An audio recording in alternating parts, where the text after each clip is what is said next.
Ladies and gentlemen, a warm welcome to the third day of the Geneva Science and Diplomacy Anticipation Summit. Today, we are fully focused on the topic of quantum solutions for all. My name is Sandro Giuliani. I'm the CEO of GESDA, and I have the privilege to guide you today through the program. This is a key day for GESDA. We've been working very hard over the last years to this moment, and we've brought the day together for you in 4 parts. The first part is the opening and the welcome remarks of the 2 co-hosts of the day, Federal Councillor Ignacio Cassis and GESDA Chairman Peter Brabeck. The second part will focus on the journey the OQI has taken in the last 2 years, from the design phase to the incubation phase to today. The third part, after the break, will be focused on the high-level political segment on quantum solutions for all. This is a ministerial panel with the participation of 10 countries. And last but not least, we will, at the end of the day, officially launch the Open Quantum Institute and present you the hosting and supporting partners. But enough for the moment. I now invite Federal Councillor Ignacio Cassis to the stage for his welcoming remarks. It's a pleasure, an honor, and a privilege to have you with us today. Federal Councillor, please.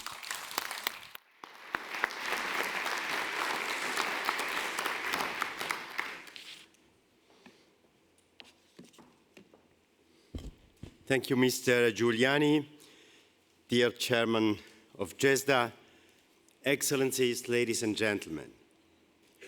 The world is moving fast, and technological advances are one of the main reasons why.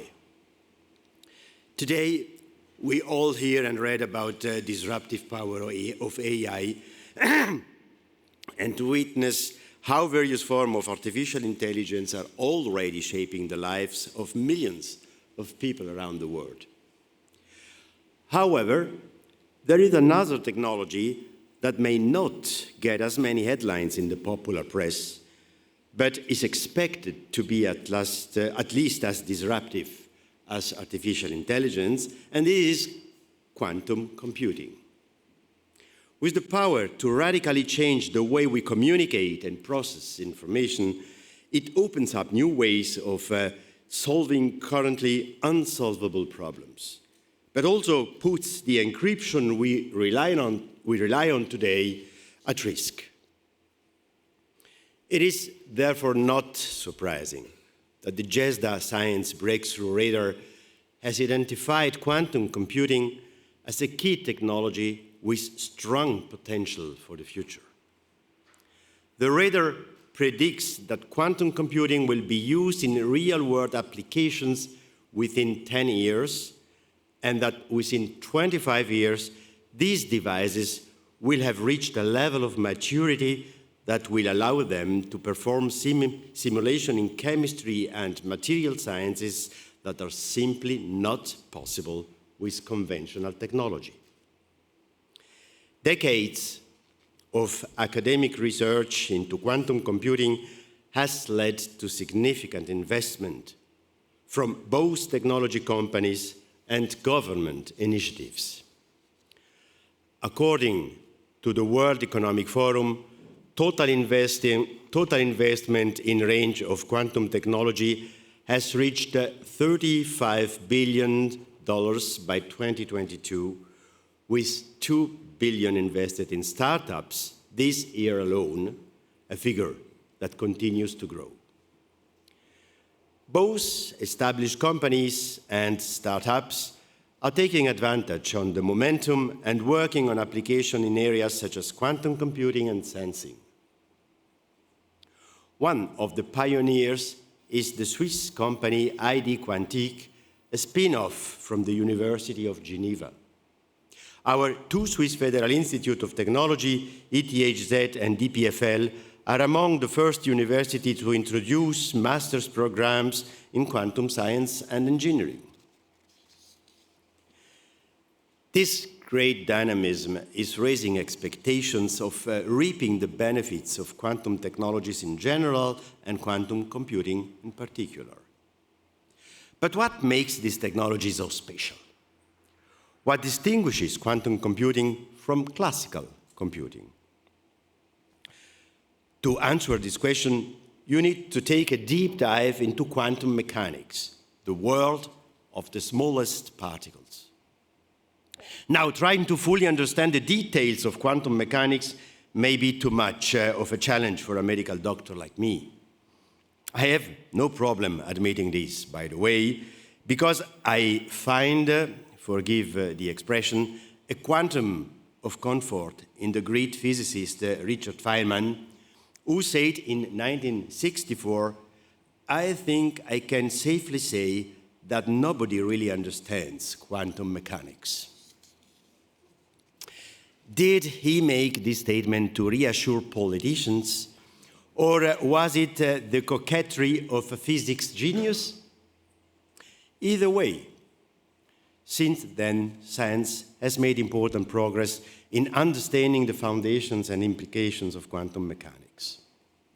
But the world of qubits, with their intriguing properties such as superposition and entanglement, still holds many secrets and no less challenges, which I see mainly on three levels: the fundamental, the technological, and the societal level.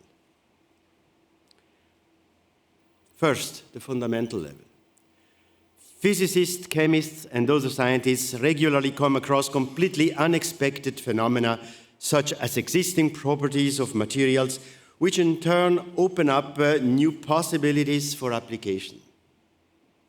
This is the fundamental level, still a very active area of research. The importance of basic research is also reflected in recent Nobel Prize winners. Just a few days ago, the Nobel Prize in Chemistry was awarded to quantum researchers. And last year, it was the quantum researchers who won the Nobel Prize in Physics for their work. Going back to Richard Feynman, he was a leading figure in a group of scientists who had a vision in the 80s of a new kind of computer based on quantum mechanics that could allow us to design entirely new quantum systems. This has become known as the second quantum revolution, in contrast to the first revolution 100 years ago, for which brilliant minds such as Max Planck, Erwin Schrödinger, Werner Heisenberg, Albert Einstein, and others laid the foundations. We can now control quantum systems, photons, atoms, ions, molecules, and others, with such precision that we can make them do almost anything we can think of. And there are many things that scientists and engineers are thinking about. Quantum devices for secure communication, or for measuring magnetic fields, with a precision that we could only dream of 15 years ago. I'm thinking of the development of new drugs, more energy-efficient way of producing fertilizers, or materials for batteries with higher energy density.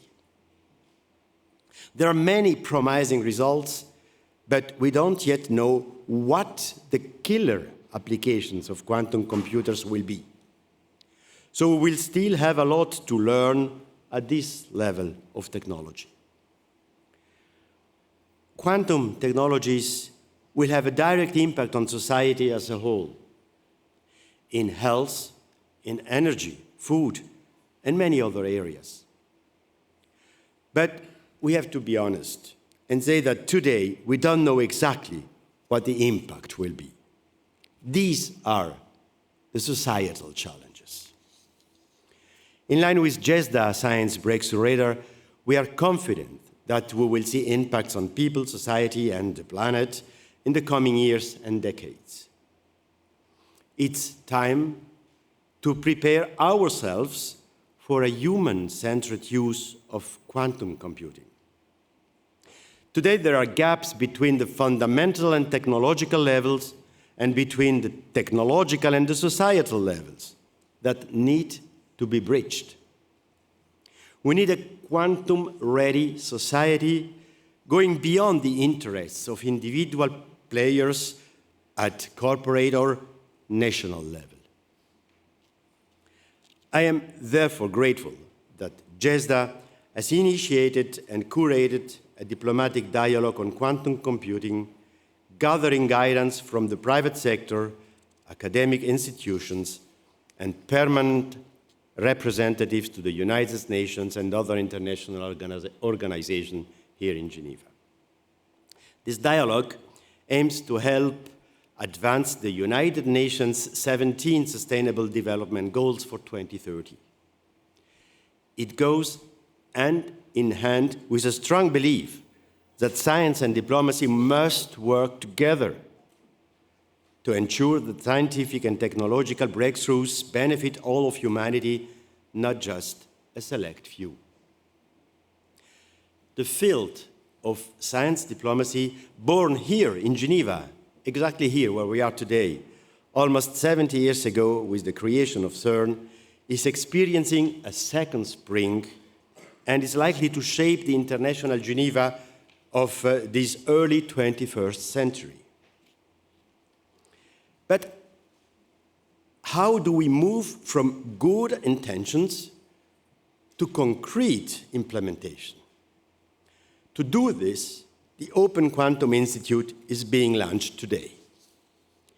The core mission of this multilateral cross-sector science diplomacy initiative is to create a market of quantum use cases for the SDGs by 2026. A special prize will encourage the articulation of such use cases, focusing on 3 topics: zero hunger, good health, and climate action. The Open Quantum Institute will work along 3 priorities. First, to ensure global and broad access to the critical infrastructure through a pool of private and public quantum computers. Second, to promote education and training in quantum computing, to know what it is about. Third, to activate diplomacy to shape multilateral governance rules for the use of quantum computing. We firmly believe that everyone should have the right to benefit from science.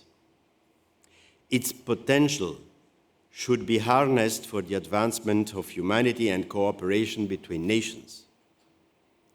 We must steer its development towards beneficial applications that are not driven only by economic or military considerations.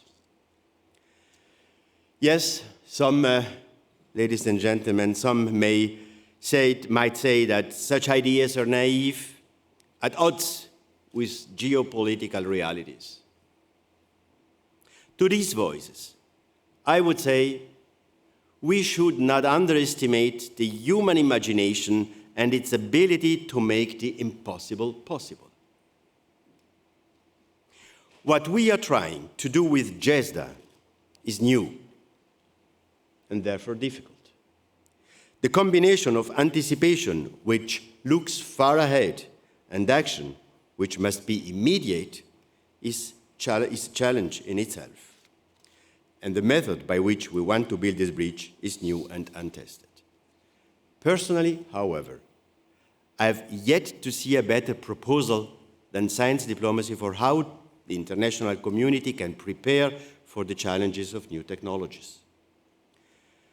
We are here at CERN a successful example of science diplomacy founded at a time of great geopolitical tensions, exactly like today. It has been operating for decades and produced an impressive number of open innovations through international cooperation. There we are. Let's seize the opportunity offered by quantum technologies and harness their potential to unite, not divide, nations and people. I hope we can persuade many of you today to support this vision. Thank you for your attention.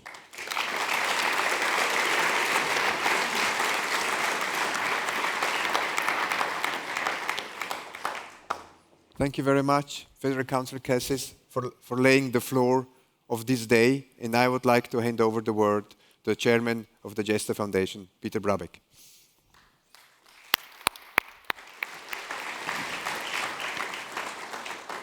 Well, first of all, thank you very much, Federal Councillor Cassis, for your profound reflections on what GESDA is trying to do and on our first result, which is the Open Quantum Institute.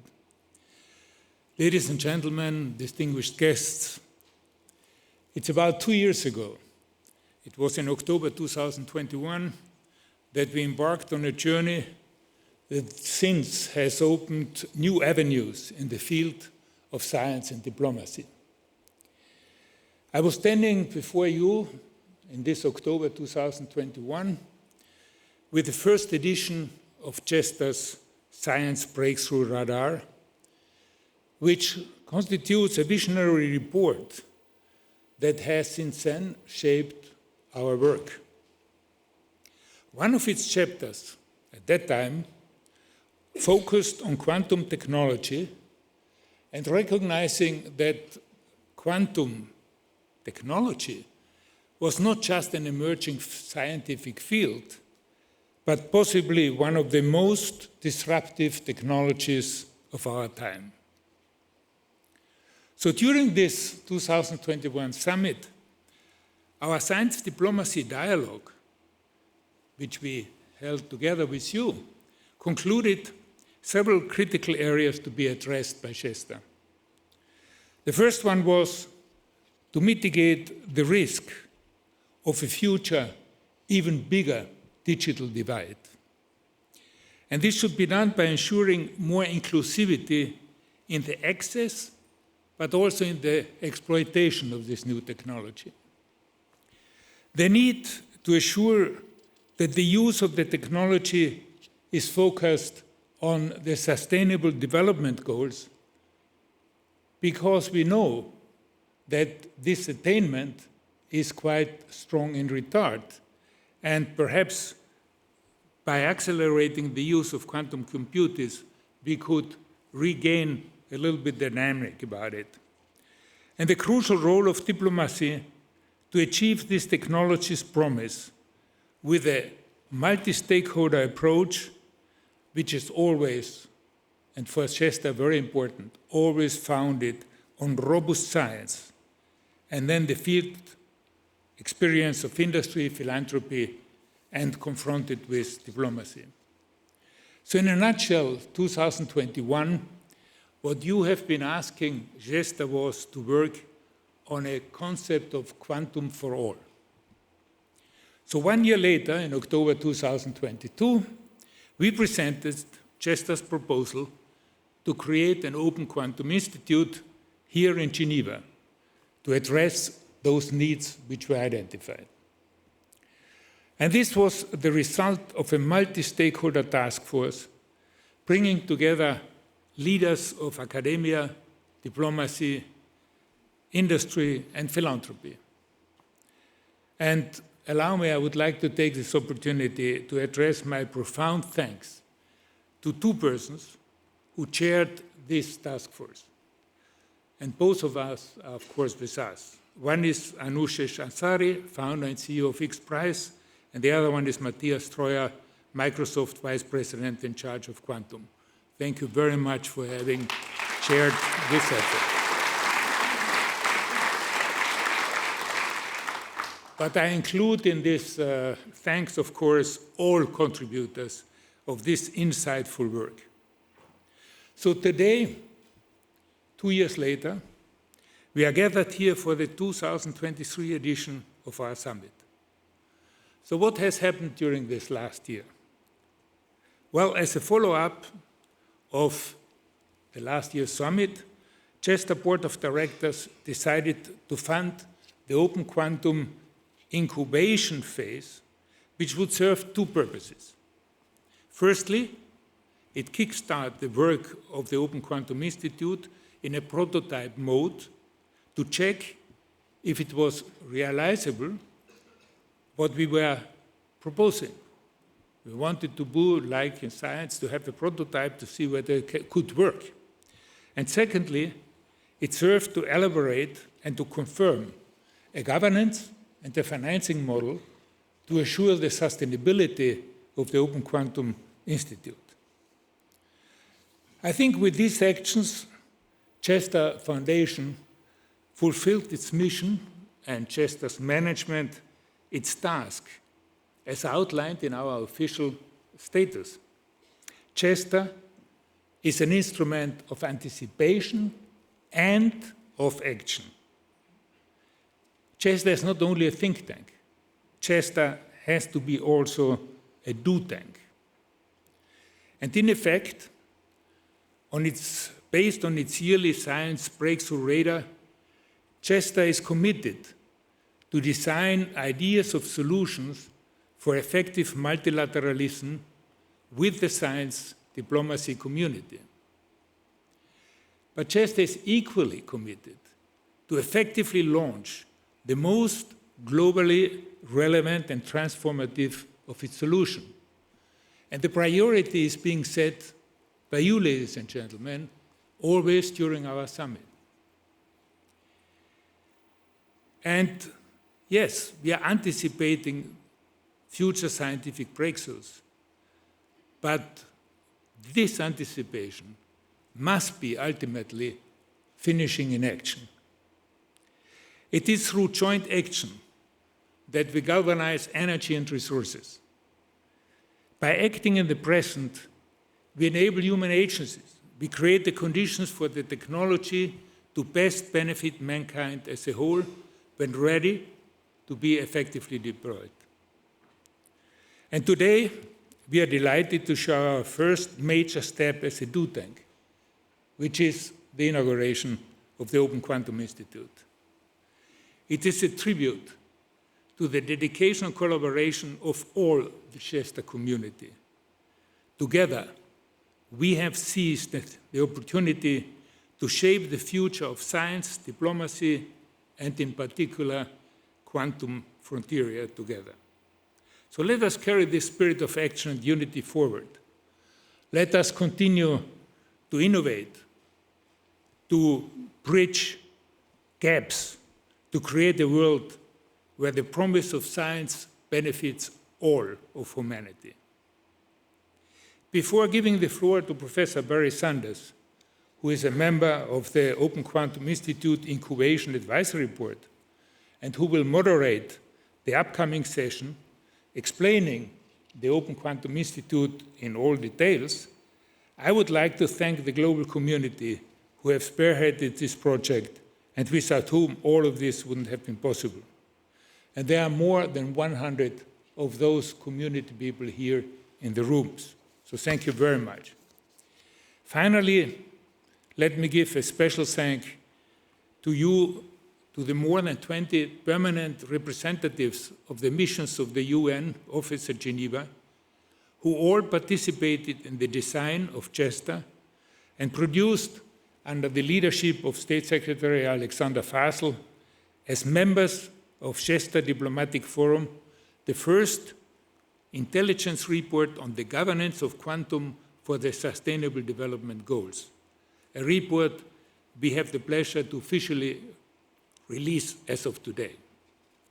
This is one of the many concrete results of their commitment to the Open Quantum Institute project, which came to life based on the regular diplomatic working dinners held here in Geneva by the permanent representatives of Switzerland, Morocco, France, and Mexico, who are all here today at this important moment and whom I thank very specially. So, ladies and gentlemen, let me finish by thanking all of you for coming to celebrate with us this important milestone for GESDA. Thank you very much.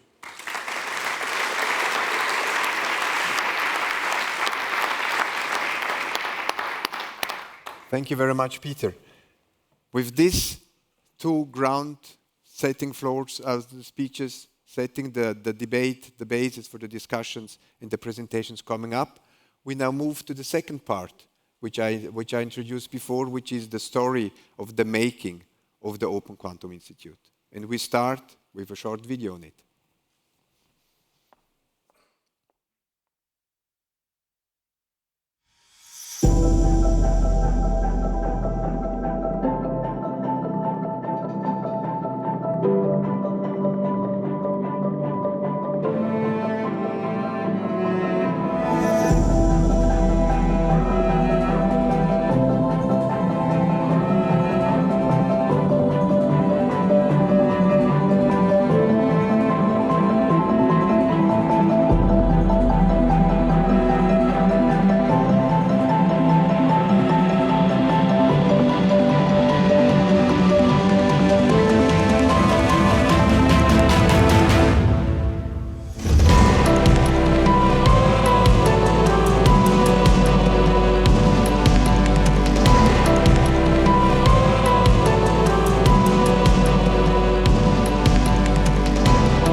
Welcome, everybody, to this momentous occasion, incubating the OQI, and I have the pleasure of being the moderator here.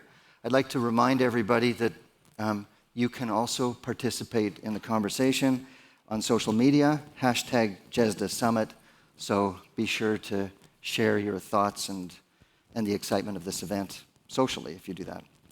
My name is Barry Sanders. I'm a professor at the University of Calgary. And as you've heard, I'm on the advisory board for OQI, and I've been involved since the start at the radar stage, and I really appreciate being part of this important initiative. For those who weren't here last year or didn't read the radar, let me try to explain briefly what quantum computing is about. So quantum computing is a form of computing. I think we understand what computing is, but it's radically different at the very fundamental stage. So the very rules of logic itself get transformed by quantum principles. It's highly disruptive. Quantum computing is not about speeding up computers to do things. It's about changing the very notion of what is hard or easy for a quantum computer to be able to do. And we see a lot of national industrial interest in building quantum computers and the quantum computer progress. The progress in building these machines is amazing and going very fast, and we'll hear more about it here. So the objective for today is to tell you how far we've come from last year's summit. And in the video, you saw what we just call for short the 4 A's, and this session is built upon the story of the 4 A's. We're going to start with the first A, accelerating applications for humanity. And we have another exciting video on use cases. Please play it.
Okay, so this session is about accelerating use cases, and it gives me great pleasure to introduce two panelists, Laura Piddock, who's the Scientific Director of the Global Antibiotic Research and Development Partnership, or in brief, GARD-P, and Matthias Christandl, who's a professor in the Department of Mathematical Sciences at the University of Copenhagen. And I'd like to start by asking you a question, Matthias. So you've been part of a use case team that was curated by the OQI to illustrate the potential of quantum computing to serve the Sustainable Development Goals. Would you tell us briefly what your use case is about and why you feel it's important to engage as a researcher in an initiative like the OQI? Yeah, so quantum computing is a new form of computing, and one of the areas where quantum computing is expected to make a large impact is drug discovery. And one can understand this very simply because a drug is a molecule, and molecules are made of atoms and behave quantum mechanically. So the idea of quantum simulates quantum is a very strong one here. And so this is sort of the work we're doing in our research center of quantum computing for drug discovery. So when Marika from GESDA asked me to engage with the UN organizations in seeing how this could be beneficial for the UN Sustainable Development Goals, we're of course extremely excited because as a researcher, I mean, this really raises the bar, right? Sort of like raises the goal of what you can do and how you can impact with your research. And so brought us together with GARD-P and also with startup Alphanesos to investigate how that works, how could we see a vision for quantum computing impact antimicrobial resistance. And would you like to say a bit more about where OQI helps play a key role? Yeah, so I think the first aspect where it plays a key role is really sort of like giving it a different focus. So giving it focus and focusing on saying like, hey, it should be beneficial for all. It should benefit the Sustainable Development Goals. But then at the same time, it's an organization, and we see this here, all of you see that in the coffee breaks and in discussions, it's bringing together people that have the same goal, to bring together the UN organizations, the researchers, the expertise, the diplomacy, to bring them together. And I think this was what I found extremely exciting, and I met a lot of extremely interesting people through this process, and I think that's what I'm here, and I'm expecting a lot of you also here for that reason. Oh, that's really good. Thanks. Can I turn over to you, Laura? So GARD-P is driving antibiotic development and access so that infections are treatable for everyone. And GARD-P is the impact partner in the antimicrobial resistance, or AMR for short, use case team. Could you tell us why your organization would engage with this very explorative endeavor, and what would be the key success factors that you would look at for this endeavor? Thank you. So whilst most of the work of GARD-P is in clinical development so that we get new drugs and treatments to patients, you've got to keep populating that pipeline, and there are so many failures. It's a high-risk venture, particularly the very early stages, such as discovery that Matthias has just mentioned. And what quantum computing really offers here is the opportunity to fail quickly, therefore succeed. Because a lot of the failures early on are about finding molecules that are fantastic in a test tube, but really dreadful in people.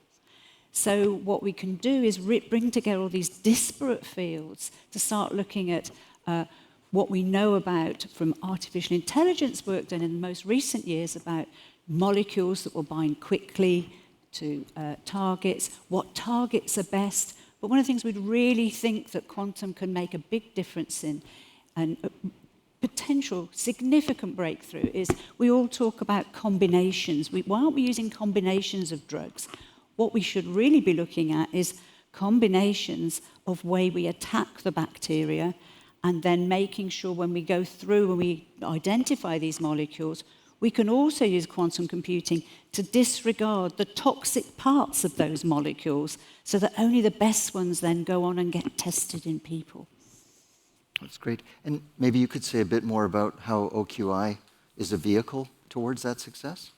Well, it's an amazing vehicle because, you know, without the people here today and meeting with Thais at this meeting, we would not be able to forge these very disparate partnerships and these, you know, to make these big changes, these big scientific advances to benefit human health requires partnerships from very different groups, very different technologies, and it's the only way we're going to do things quickly.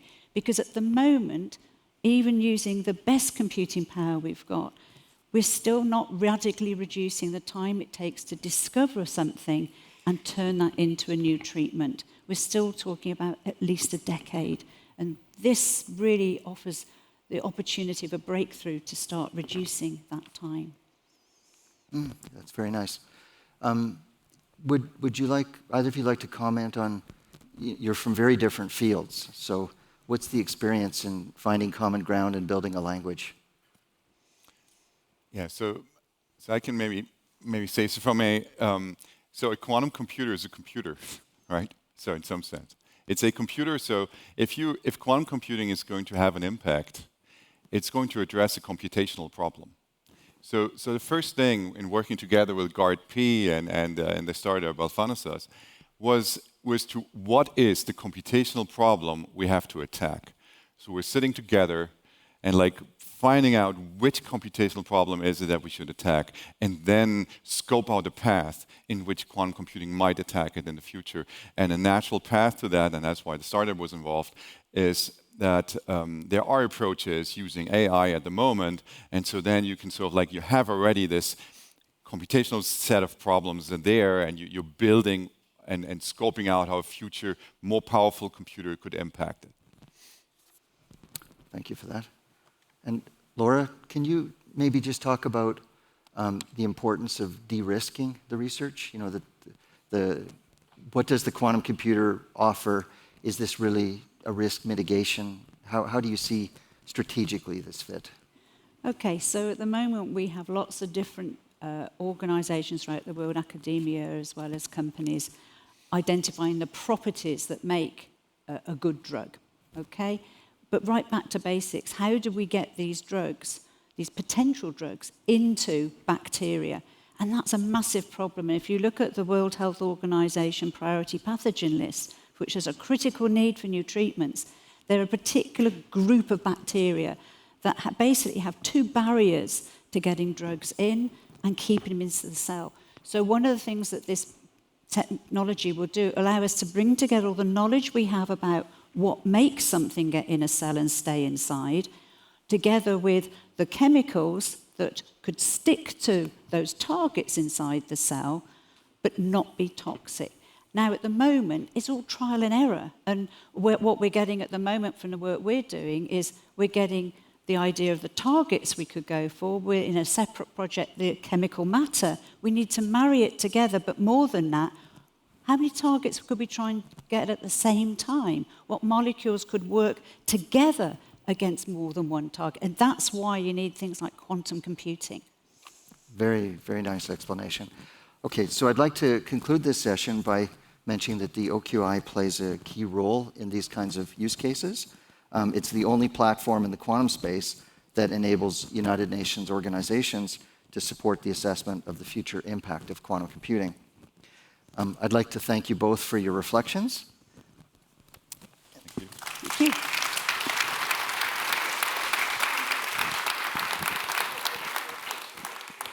Thank you very much. And now we'll bring the next speakers to the stage. So Matthias Prince.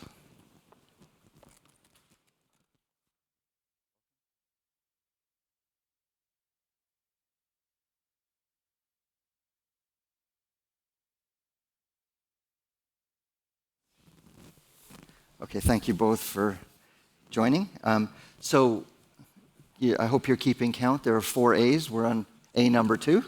A number 2, access for all.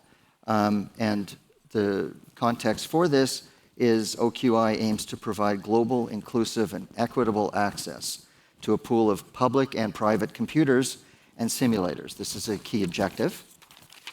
And so for this purpose, OQI is working with quantum computing providers, from the private sector and soon national ones. And these providers donate time on their quantum computers. One of the 8 partners is Microsoft, represented here by Professor Matthias Treuer, who also, as you've heard earlier, served as a co-chair of GESDA's Quantum Task Force. So I'll begin with you, Matthias. Why is global, inclusive, and equitable access important to you and Microsoft? Okay, thank you, Barry, for the panel here and all the audience for joining us. The good news is that the promise of quantum is real. The applications we heard about will be possible. And that will let us we can address some of the mankind's the challenges, climate change, food security, human health. And while we still have to do lots of progress in science, engineering to get there, we need to look beyond the technology. We need to look at the people, because we need the best minds, we need the most diverse perspectives, we need the most the creative people to make it real. At Microsoft, we are building the quantum computers for these problems, but we cannot do so alone. We need the global genius for that, and that's why we want to work with academia, industry, the governments to make it real. And that's the initiatives like GESDA and now the OQI are essential for that. And I feel the privilege to have been a part of the process of creating the OQI, where we want to find a responsible way of making the access to quantum inclusive and equitable, and working with the best minds around the world to making it real. Okay, very nicely put. And then, yeah, so you're searching for the best minds of the world. That gives me a nice segue to introduce Prince Ose. Prince is director of Quantum Leap Africa, which is headquartered in Kigali in Rwanda, and he's also the director of the Ghana branch of AIMS. AIMS is the African Institute for Mathematical Science. So Prince, I'd like to ask you, how is the AIMS community building capacity to equip global talent to fully benefit of the kind of access that Matthias was talking about? Thank you very much. I would like to start by saying that talents abound in Africa, but these talents need access to the science and technologies in these fields to actually unlock their potential. The African Institute for Mathematical Sciences have a proven track record of building scientific centers of excellence across Africa. We are now established in South Africa, Senegal, Cameroon, Ghana, and Rwanda, with almost 3,000 alumni from our unique postgraduate program, which is based on a model which gathers the brightest talents from across Africa under one roof and bring some of the best professors from all over the world to teach them. It's already creating a stream of young African scientists who are making impact in different fields. Every year we receive over 5,000 applications in our program for 300 spots, and AIMS has actually become a magnet for attracting Africa's brightest students. So what the Open Quantum Institute will do for us is to allow a lot of our students who are interested and specialize in quantum and quantum technology to have access to quantum computers and the infrastructure that they need to develop in these fields. And would you like to say a little bit more about the quantum part of the story? Yes. So at AIMS, we have an initiative, which is the Quantum Leap Africa, that is led by AIMS. And the goal is to prepare Africa for the coming quantum revolution. Africa has missed a number of revolutions, and we believe that we need to actually play a leading role in the development and the deployment of this technology. And that is why AIMS has established this initiative and working on building expertise in quantum, who will be able to take advantage and utilize the power of quantum technology to solve problems in Africa and humanity as large. Thank you very much. I'd like to turn back to you, Matthias. So what else is needed to achieve global access and ensuring that applications designed towards societal impact can be designed inclusively? Yeah, thank you. That's the deep question. I've worked on quantum now for more than 2 decades, and we're at the point now where we have the clarity what we can do with quantum and the clarity what's needed to get there. The one piece is education, as we mentioned.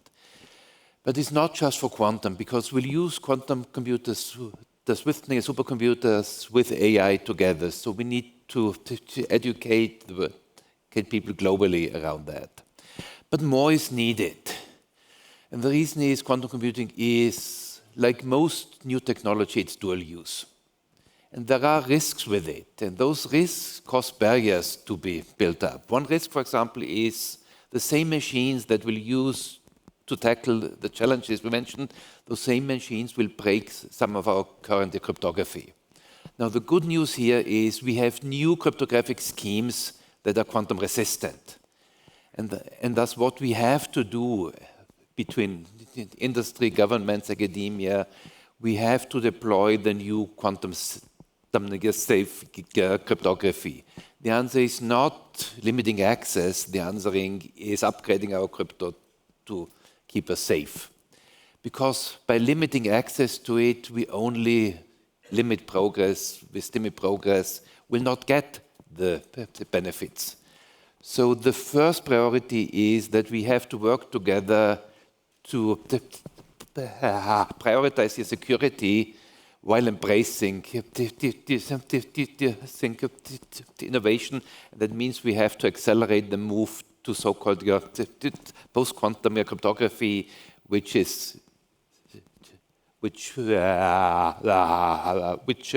keep our data safe in the world with the quantum computers. And then we have to find a way to collaborate to enable the positive use of quantum when the technology, like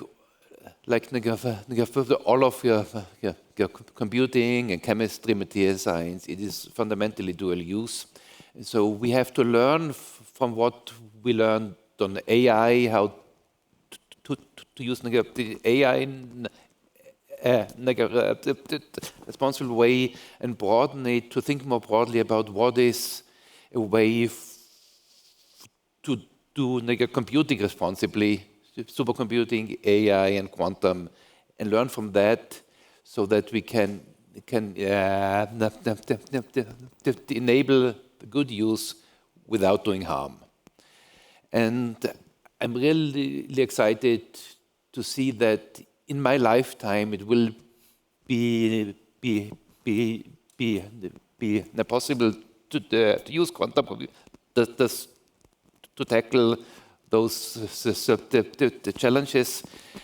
And the more we can bring the world's the talent to bear on it, the faster we'll get there. Then that's why I'm excited to now see the OQI becoming real and seeing how it will help us get there. Thanks, Matthias. And of course, we appreciate you've played a major role in making OQI happen. Yeah.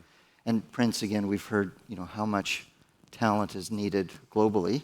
Would you like to comment on strategy or success factors for AIMS and particularly quantum and AIMS to deliver on that need? Yes, so let me start by saying that we need, our story at AIMS has shown with bringing different students from different backgrounds and culture together and professors from different background and culture has been very powerful in stimulating and creating capacity that brings a lot of success in different fields. So what I want to emphasize is that we need to ensure that people from different backgrounds and culture are actually at the leading edge of creating this technology and deploying this technology. And the model that we have shown at AIMS demonstrates to this fact. Thanks. And then I'll just comment from my personal experience. So you're doing an amazing job building up that capacity, but we're all there to help. So me, myself, I've taught at AIMS a couple of times, taught quantum courses, and then I've done things where in Canada we've had funding to support AIMS alumni to come over for additional training and experience in Canada in various ways. Not trying to go on about what I'm doing, but it's an example of what everybody can do. So I think with this capacity building in Africa, with OQI, we can all step in to help. We can provide resources, support people coming over, do some teaching, etc. Okay. So I'll just add that education and capacity building are certainly, these are enabling conditions to establish a quantum computing ecosystem. It's actually one of the key resource shortages, not just having quantum computers available, but people who understand how they work and where the advantages lie. So it's to establish a quantum computing ecosystem that are beneficial to the Sustainable Development Goals. And I'd like to thank both of you for coming up. Thank you. Thank you.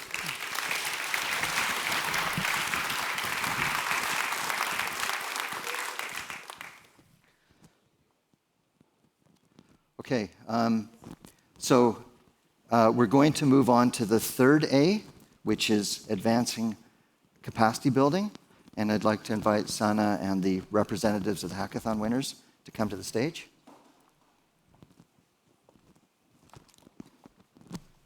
Oh, stage left.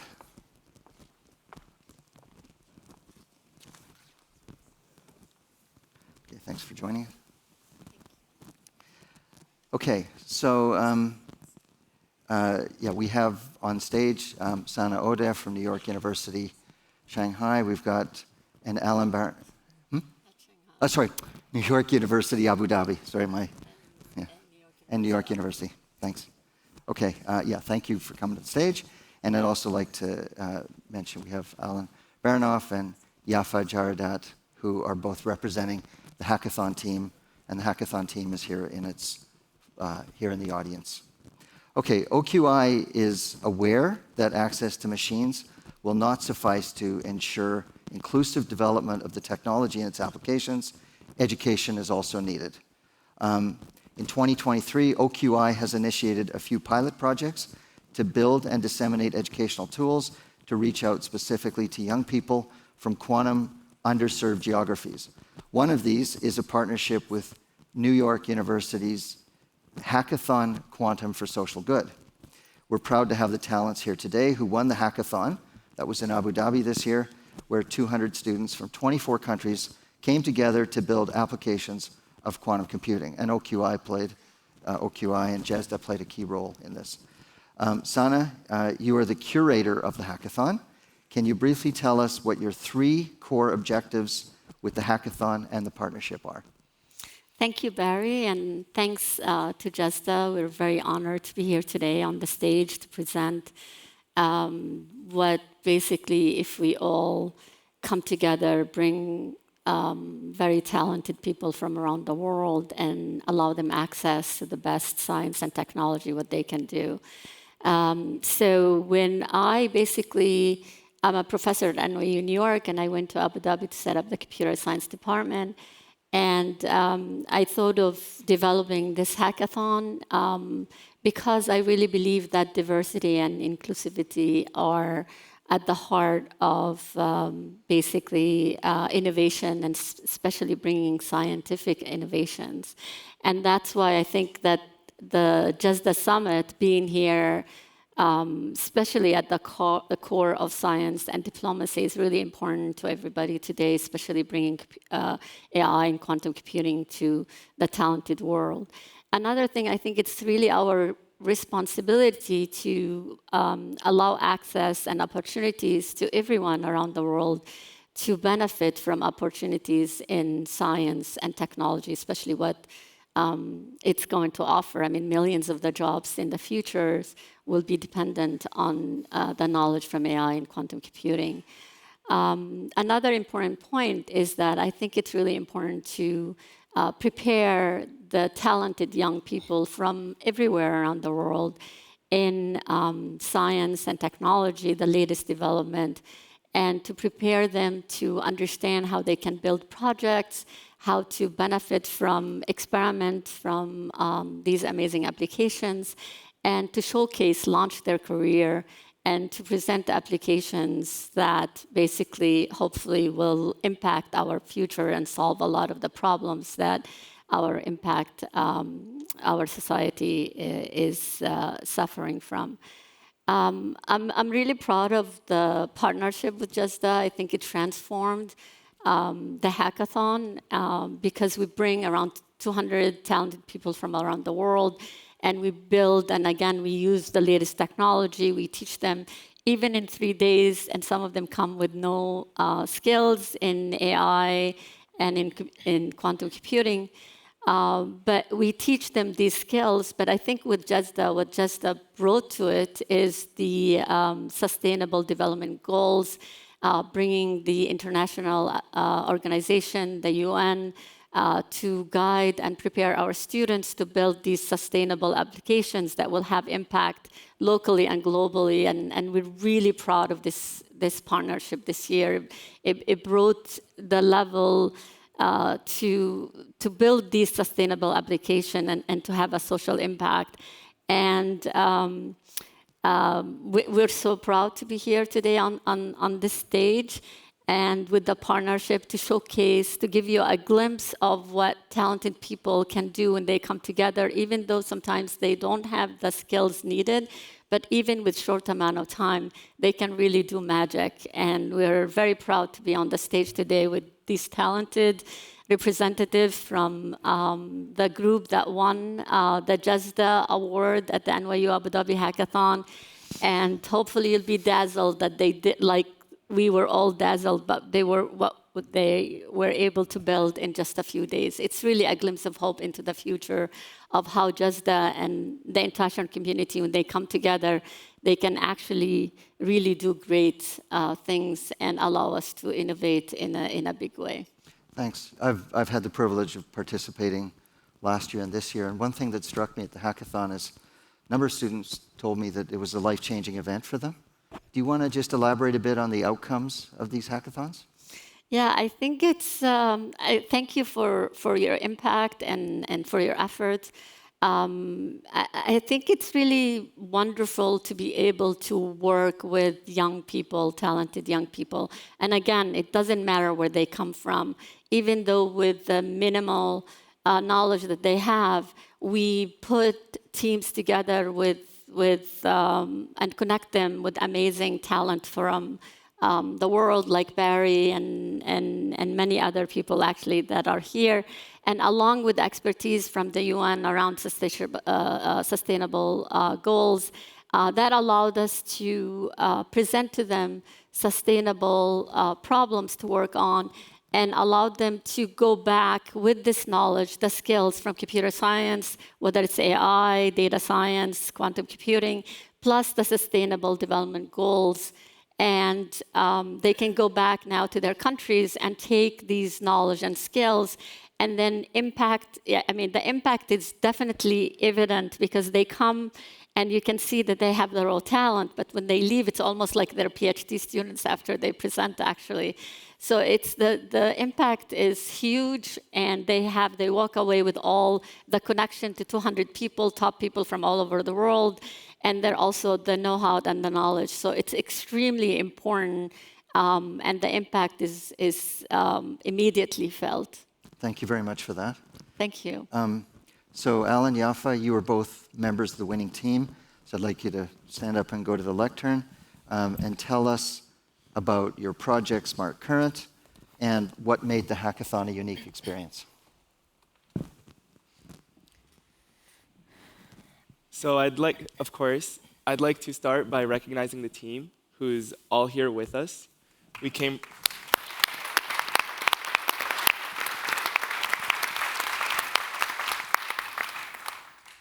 came from all over the world, different countries, different cultures, but we had one goal in mind.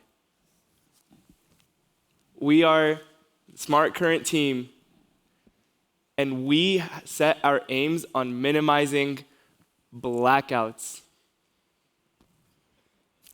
In 2021, a devastating blackout plunged Palestine into darkness, leading to a heartbreaking tragedy.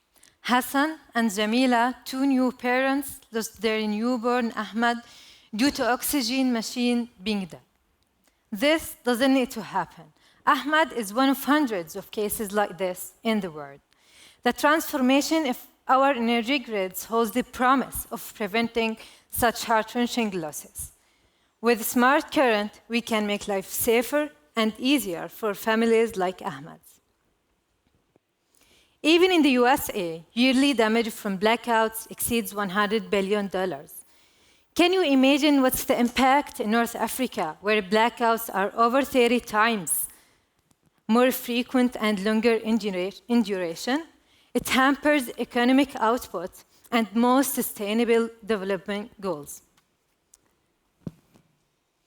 Did you know that simply by managing power more efficiently, we can reduce the risk of a blackout by about 60%?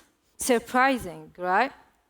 Now, you may be wondering, what about the traditional methods to solve this issue? Well, as we add more renewable energy sources to the grid, it becomes more complex, and the old optimization cannot keep up in real time. So we automate a real-time power flow management.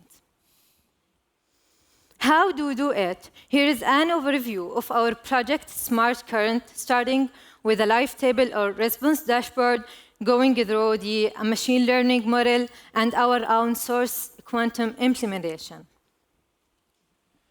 This tool allows us to predict where blackouts might occur. It uses a special technique called quantum topological data analysis, which analyzes how businesses and homes and power stations are all connected in the grid. And with this tool, we could pinpoint where we think the blackouts will occur. And using the tool, we could reroute electricity so that there's no widespread blackouts. A very natural question is, why quantum?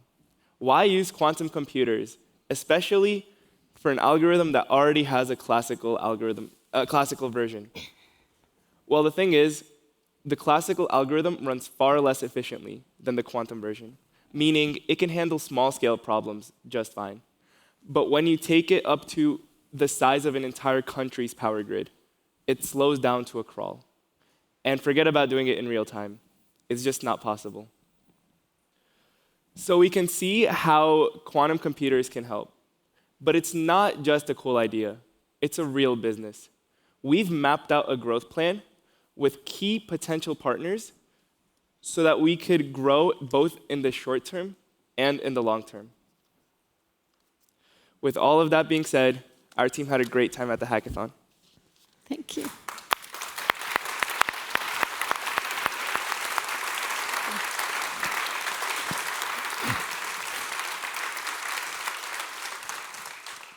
Well, thank you very much, both of you. That's a wonderful presentation and obviously a very important topic. I'd like to turn the conversation a bit. So thinking about your own quantum story, what's your key message to diplomats, UN leaders, and scientists? I'd first like to say that I'm deeply honored to be invited as a guest of the Open Quantum Institute and Youth Cohort at this momentous summit and inauguration here in Geneva. My journey through the hackathon was a transformative experience. For the first time, I had the privilege of joining a worldwide group of quantum enthusiasts working on exploring the benefits of quantum computing and the possibilities for the benefit of all. Our team, Smart Current, we stayed up all night chugging away at the blackout problem. I'd like to recognize not only their determination, but everyone who contributed to the hackathon, from Sana to the mentors pushing the quantum frontier, to the students eager to learn. At my time in the summit, I've seen in this room the same energy that I have seen during the hackathon. We all know that there's going to be a lot of problems along the way, a lot of problems that we need to solve. But we are standing on the brink of a monumental shift in computing power. The number of qubits, the amount of power in a quantum computer is doubling annually. And we will soon have to deal with the power that we will wield with these new machines. This highlights a shared responsibility for us, raising awareness. To me, quantum computing is our shared future, and it demands the world's attention. The Open Quantum Institute is more than just a project. It's a compelling call to action. It's a heartfelt plea for a world where every brilliant mind from every corner of the planet can contribute and harness the potential of quantum computing. And with multilateral cooperation, we can help set up the guardrails that are necessary with this new technology. And then when we bring everyone to the table, from scientists to diplomats, technologists, politicians, we could make sure that we maximize the growth of the field. Before I pass the stage to Yafa, I'd like to leave you with a thought that I hope resonates with you. We can harness quantum's growth, quantum's energy, without resisting its momentum. I really hope that this summit and the Open Quantum Institute marks the start of a new era in quantum science and global cooperation.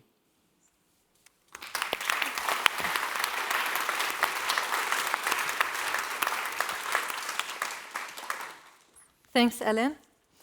My journey was full of challenges and obstacles. Started in Palestine and led me to the world of quantum computing.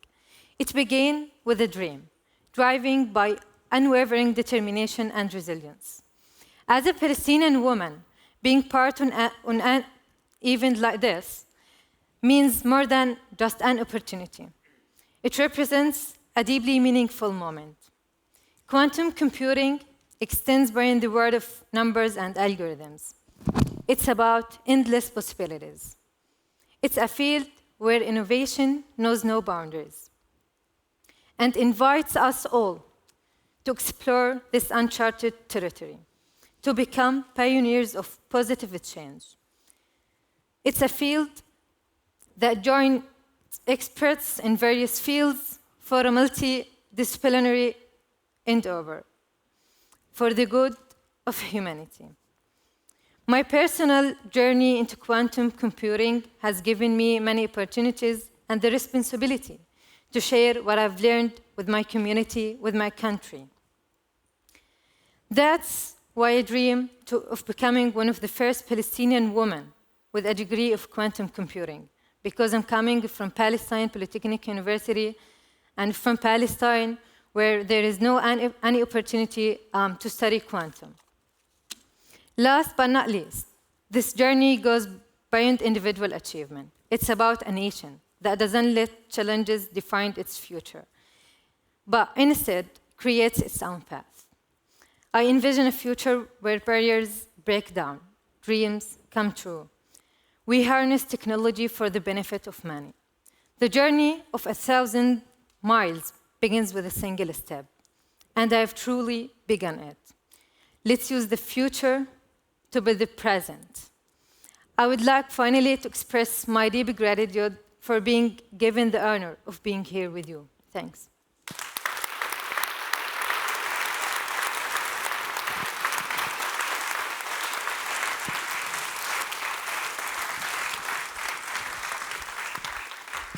Okay, so I'm very grateful to Sana and to the representatives of the hackathon team. I just wanted to insert a word that, Yafa went through a very difficult journey to get here and to go home. So thank you for that. Okay. Thanks very much. Okay. So we move on to the next day. I hope you're still remembering to count those. Activating multilateral governance for the SDGs, the Sustainable Development Goals, and it's a great pleasure to invite Urvashi Sinha, who's come from the Raman Research Institute in Bangalore in India. Thanks, Barry. Ladies and gentlemen, distinguished guests and colleagues, I stand here today with immense honor and pleasure on the third day of the GESDA Summit 2023. As was mentioned, I'm Urvashi Sinha. It's not Urbasi, it's Urvashi Sinha, and I am a professor at the Raman Research Institute in Bengaluru in India. I have been involved in the development of the Open Quantum Institute since 2020, first as a task force member and then as an advisory board member during its incubation, advising particularly on stakeholder engagement. So please allow me to summarize the key takeaways of today's fantastic panel. It's not an easy task. I'm used to giving technical talks in conferences. So when Marek said that I should summarize, I was a little daunted, but I'll try my best, to do justice to this beautiful panel that was moderated by Barry. Well, bringing together science and multilateral diplomacy in quantum is a unique task, right? As of today, the quest to harness the power of quantum technology inclusively is simply beginning. The OQI is spearheading this effort.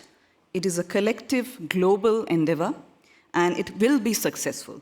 We are all convinced that it will be successful. It's getting launched today, but it will be successful because of how diverse the community is. And we saw this in the panel today, right? Like the diversity in the panel itself is representative of what OQI stands for.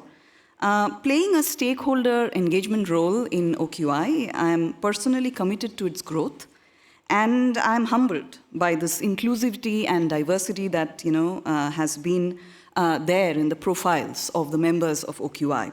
So we have mere mortals like us, academic researchers. Then we have people from the private sector who make all this possible. Then we have the NGOs, and then we have the philanthropists. So, it's a huge spectrum, and it's absolutely remarkable how we have achieved this in this time frame. So during the panel, as Barry kept reminding us, we have, discussed 3 of the 4 A's. Yeah? So that define the core objectives of the OQI. And I would like to share a few reflections on the 4th A, which is activating the multilateral governance. This is an essential pillar of OQI. I personally have had the honor of shaping India's national quantum strategy and its implementation. As you may know, we launched our national quantum mission in April this year. And I have shared insights as a scientist and participated, in the coming up of the draft project report, which led to the formulation and launch of the National Quantum Mission. And now I look forward, as always, as a scientist, to actively participate in making all this happen and taking it to a successful fruition. So being part of India's effort is a real privilege for me. And I'm filled with gratitude to have had such an amazing opportunity to contribute to this one-of-a-kind initiative.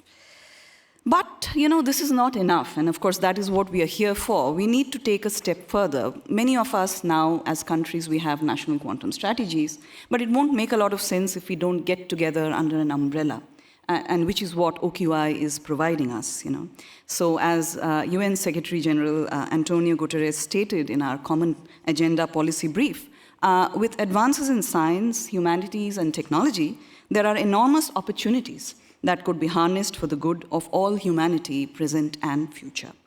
So if we want this to happen, we must elevate our efforts to the multilateral level. We cannot be, closed box problems, working in our own silos. We have to get together to make something. So as we say, quantum, whole is more than the sum of parts, and that is what we will achieve with OQI.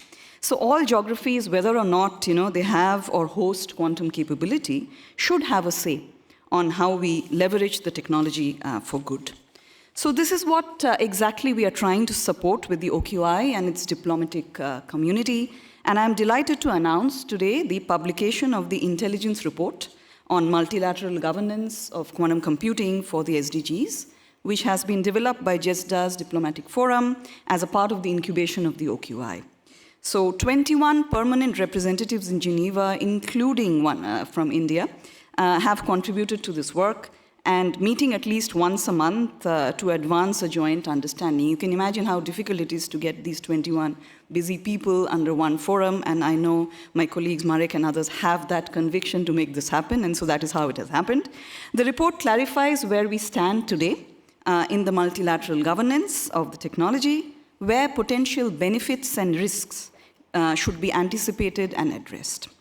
So topics addressed include the access, the sustainable development goals, applications, security, environment impact, and standardization initiatives. This report serves as a resource to enlighten the path forward in maximizing the potentialities that is offered by quantum computing. And we saw this in this beautiful video. It is meant for the people, society, and planet. So we welcome your contributions to enrich this first edition of the report. And we hope, that this 2025 UN Year of Quantum will also help us enrich and expand on our multilateral approach to making quantum available for all. So it's primarily intended for the attention of a maximum of diplomats, okay? But it is also a key element for every person interested in quantum and its applications. So I'm looking forward to hearing, the reflections of the ministers in the upcoming dialogue this morning. So in the meantime, let us take immense pride in what we as the OQI community have achieved so far. And I must say, wow, right?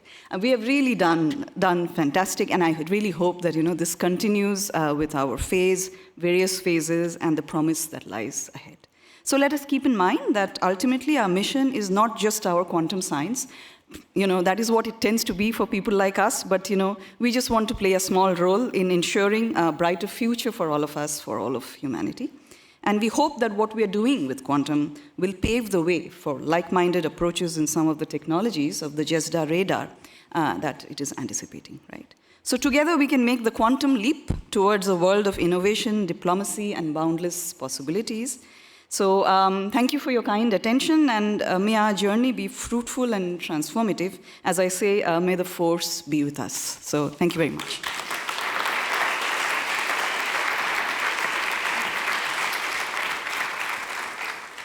Okay, thank you very much for those who came on the stage, and thanks to all of you for participating.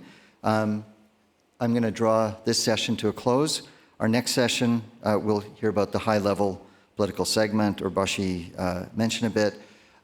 You've heard numerous achievements of the OQI.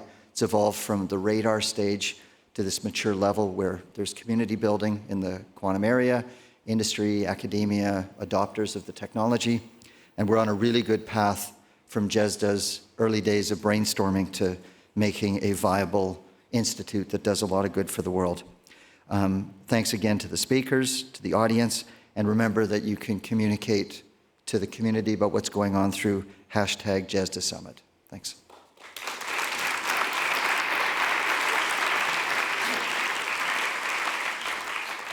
Thank you very much to all the speakers of this amazing panel that was discussing the story, the journey of the incubation of the OQI. We go now to a break. We can convene back here at 10:45, and then we start with the ministerial panel on the quantum policy and high-level segment. Thank you very much.